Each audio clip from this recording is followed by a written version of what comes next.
سلێمانی ڕێزدار نەوزاد شێخ کامل بڕێڤەبەرێ گشتیە بازرگانیە هەرێما کوردستانی لەگەلمەیە کاک نەوزاد دەم باش و سپاس بۆ ئامادەبوونەوە ئەگەر سەحکەینە بەرنامەیە ئەف ساڵەی تایبەت مەها ڕەمەزانێ یە لیژنەین چاودێری و بازار gelek xurtir û çavdêriyeka zêdetir hebûye kewate heta niha encam çi bûne ku bi dest ketine سڵاو لە ئێوە سڵاو لە بینەرانتان هەروەک ئاگادارن بڕێوەبەتی گشتی بازرگانی هەرێم لایەنێکی پەیوەنددارە لە چاودێریکردنی بازار و دیاریکردنی نرخ و پاراستنی مافی بەکاربەر لە بازاردا لە چوارچەوەی ئەو کارانە کە ئێمە دەیکەین پێش ڕەمەزان بە تایبەت بۆ بۆنە ئاینوێنە تەویەکان هەمیشە کۆبوونەوە دەکەین بۆ مانگی ڕەمەزانی پیرۆزیش پێش مانگی ڕەمەزان بە ئامادەبوونی جەنابی بریکاری وەزارەت بۆ کاروباری بازرگانی کاک سەرۆر هاواری لەگەڵ بەڕێوەبەری چاودێری بازرگانی شارەکان کۆبووینەوە لەو کۆبوونەوەدا هەندێک ڕێنماییمان پێدان بەوەی کە لیژنەکان فراوانکەن و سەرپێچیەکان تۆمارکەن و سەرفەنەزەریش لە کەس نەکەن هەر کەسێک سەرپێچی کرد لە ڕووی نرخ لە ڕووی خراپی کاڵەکان ئیجراعاتی یاسایی و دەستوری لەگەڵا بکەن بۆ ئەوەی بتوانین بازارێکی باش بۆ هاوڵاتیان فراهم بکەین. بەڵێ کاک نەوزاد کەواتە من پرسی ئەنجامەکان ئەوەی کەیتە ئێستا چاودێری و بەو شێوەیە کراوە و کارباری کە باست کرد چ دەست کەوتووە ئامارێک لەبەر دەستمان هەیە بزانین؟ بەڵێ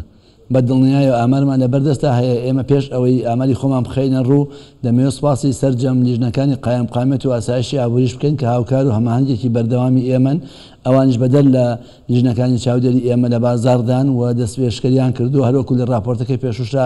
ئاماژەی پێدرا لەسەر جەم ناحیە و ئیدارە سەربەخۆکان و قەزاکان و پارێزگاکان جموجوڵ و چالاکی خۆیان هەیە بەڵام ئێمە وەک بەڕێوەتی گشتی بازرگانی و لیژنەکانی چاودێری بازرگانی لە شارەکان هەرێمی کوردستان کە ئێمە 6 بەڕێوەبەرایەتیمان هەیە لە شارەکانی هەولێر سلێمانی دهۆک ئیداری سەربەخۆی گەرمیان لە سۆران لەگەڵ زاخۆ ئەم 6 شوێنەمان هەیە بێجگە لەوە لە هەندێک لە قەزاکانیشا بنکەمان هەیە لە هەندێک شوێنیشا چاودێریەکانمان لەگەڵ لیژنەکانی قایمقامەتە هەماهەنگ و هاوکارن لە هەموو شوێنەکاندا ئەمما بەستەن هەر لە مانگی ڕەمەزاندا ئەتوانم بەداتا پێت بڵم تا ئەمڕۆ زیاتر لە 4250 سەردان هەبووە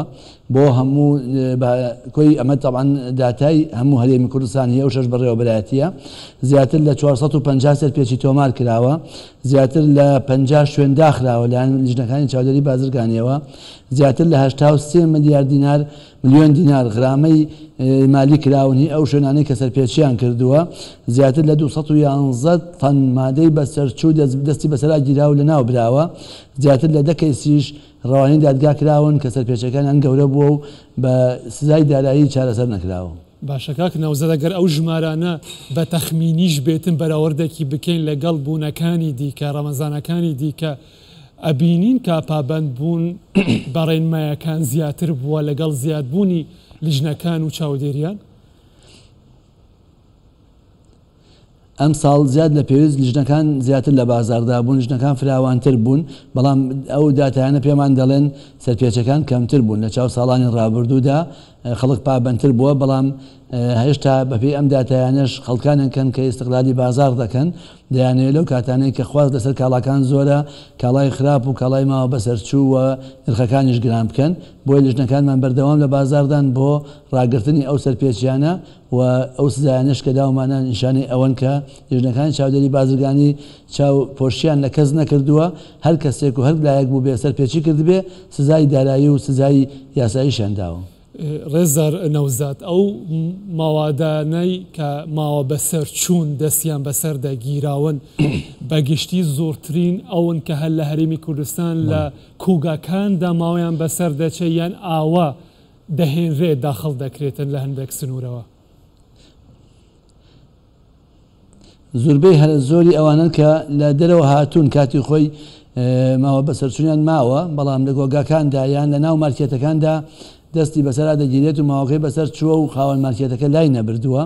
یان ئێمە لە کاتی سەردانمان بۆ کۆگاکان دەبینین کە لە کۆگاکانە خراپەڵ گیراوە هۆکاری خراپەڵ گرتنەکەشی بۆتە هۆی ئەوەی کە ئەو مادەیە بە کەڵکی بەکارهێنان نێت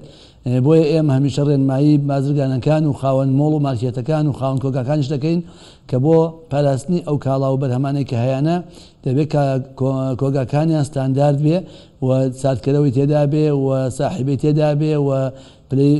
پێوەری گەرمی تێدا بێ ساردی تێدا بێ بەپێی کاڵاکەی بۆ ئەوەی ئەو کاڵایی کە دەهێنێت تووشی زیان نەبێ بۆیە لە کاتی سەردانمانە لە هەر شوێنەکە بزانین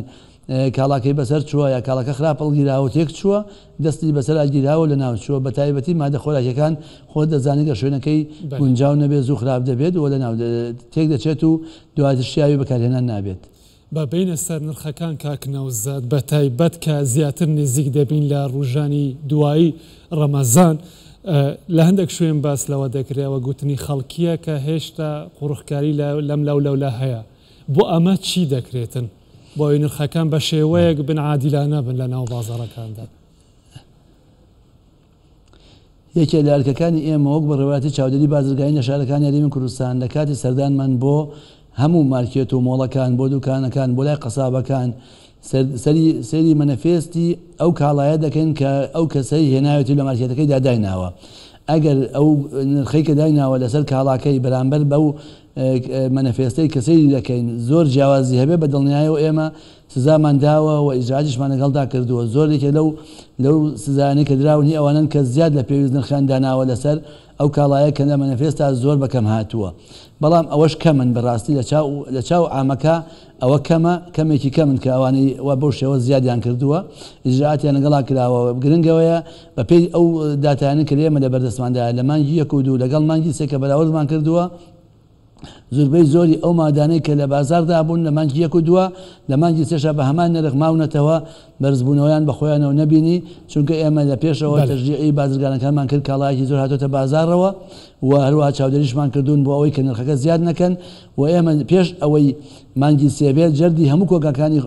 ئەو بازرگانانمان کردووە دەزانین چی لە کۆگاکانیاندا هەیە بۆیە لە کاتێکا کە بزانین کاڵایەک لە شوێنەکان نرخی بەرز دەبێتەوە سەیری ئەو بڕایەکەن کە هەیە لە کوردستان ئەو کاتە بە دڵنیاییەوە سەردانی ئەو کۆگایان دەکەین و جەردی تری دەکەینەوانێ و لەسینەوە لەو کەسان دەکەن کە بیانەوێت کاڵاکانە کەمتر بخەنە بازار بۆی نرخگران بێ ئێمە ئەو ڕێگەیەمان گرتووەیان. بۆ دوای جەژنی ڕەمەزان هیچ گوڕانکاریەک لە بەرنامەی چاودێری بازاڕەکاندا دەکرێتن یان هەر ئەمەی ڕەمەزان و چاودێریە توندەکە دەبێت؟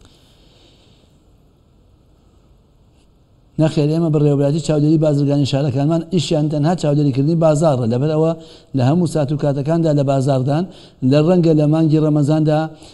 لیژنەکانمان فراوان کردبێت لیژنەکان سروشتی خۆیان وەردەگرنەوانێت دابش کراون بەسەر گەڕک و منتیقەکاندا بە بەردەوامی سەردانی ئەو شوێنانە دەکەنەوە سەرپێچی لەکوێ هەبێت تۆماری دەکەن و دەستخۆشیش لە هەر مارکێت و مۆڵێکیش دەکەین کە